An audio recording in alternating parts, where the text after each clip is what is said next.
आप कह रहे हैं क्या? ज्ञानम ते अहम सविज्ञानम इदम वक्ष्याम्य शेषतः। अह यज ज्ञात्वा नेह भूयो अन्य यज ज्ञातव्यम वशिष्यते। हरि हरि हरि बोल हरि बोल। हरि हरि हरि। तो है किसी चीज में ऐसी कहीं संसार में? तो यही है अमृत। हाँ जी, इसी को प्राप्त होकर फिर प्राणी विचलित नहीं होता, नहीं समझे, स्थिर हो जाता है, सब कुछ पा जाता है वो। अपनी आत्मा को जब आपका प्रसन्न हो गया तो आप सब कुछ पा लिया। जब आपकी आत्मा प्रसन्न हो गया, संतुष्ट हो गया, सेटिस्फाइड, तो आपने सब कुछ पा लिया। जब तक आपकी आत्मा सेटिस्फाइड नहीं है तो आपको अधूरा है कहीं न कहीं। तो सेटिस्फाइड प्रभु के शरण में ही होता है।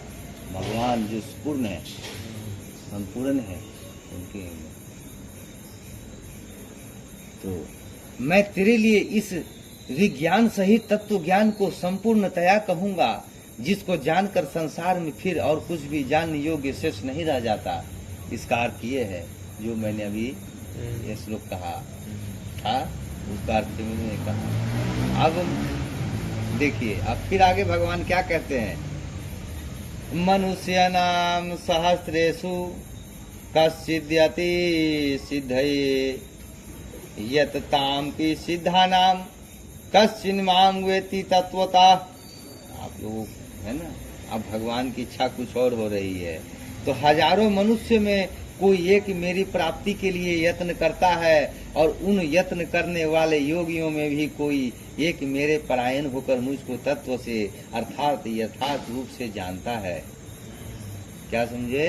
कि हजारों मनुष्य में कोई एक ही उनके लिए यत्न करता प्राप्ति के लिए कि मैं भगवान को, श्री कृष्ण भगवान की कोई सब नहीं जानते हैं। कोई किनको पूछते हैं, कोई किनको पूछते हैं। अब सब भटक रहे हैं, सब भूत प्रेत को पूछ रहे हैं। कोई शांति में नहीं है, मरने के बाद ही उनको अस्थायी नहीं मिलने वाला है। जब तक आपको समय होगा जब तब आपको सही समय से सही लोग मिलेंगे और सही रास्ता मिलेगा। और सच्चा भगवान परमात्मा परम पिता मिलेंगे, आपके माता पिता, जो आपकी हर जगह यहाँ से लेके हर जगह साथ रहेंगे, आपकी प्रेम की ये को समझेंगे। तो भगवान है, ईश्वर है, वो ईश्वर इसमें प्रकट है अक्षर रूप से। वो भगवान जो सबको चला रहे हैं वो अक्षर रूप में गीता में प्रकट है, अक्षर रूप में। हाँ जी। तो बाबा जी, मैं अगर दूसरे भगवान को पूजता हूँ तो भी आप उन्हीं की पूजा करते हैं। लेकिन वो पूजा अज्ञानता है। वो पूजा अधिक वो अज्ञान के कारण वो तामसी फल देने वाला है, राजसी फल, सात्विक फल नहीं देगा। तो अगर मैं भोले को पूजता हूँ, हाँ जी, पूजिए।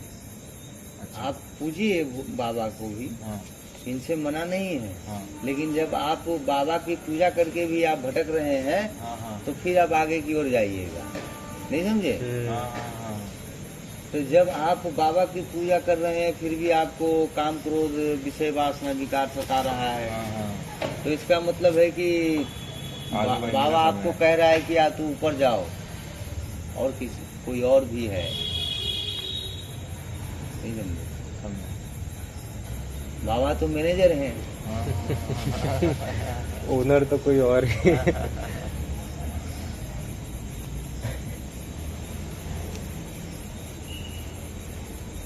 सबका हेड तो जिनकी चर्चा हो रही है वही है।